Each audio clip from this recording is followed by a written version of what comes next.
Hi parents, Justina from artbehaviour.com, and this is our wonderful series of inspiring little minds through art and colour, and we're looking at specifically how art helps develop certain life skills and strategies.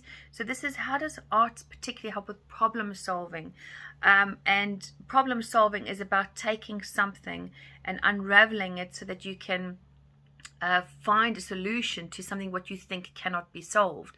So let's just say, for instance, when your children one day are living in their setup and they've got to pay bills and pay not only the rent, but they've got to pay food, they've got to do budgeting, all these things. So how would they problem solve and get a way to creatively think out the box if they've only got one job? What can they do?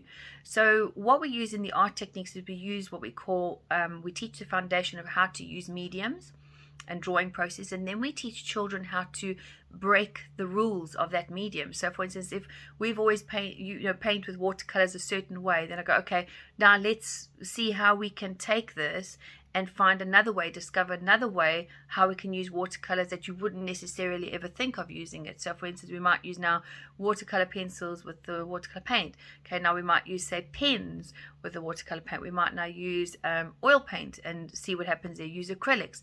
And the whole thing is, it's teaching the brain to have a go at it and see if it works or doesn't work. And if it doesn't work, change it. If that doesn't work, change it.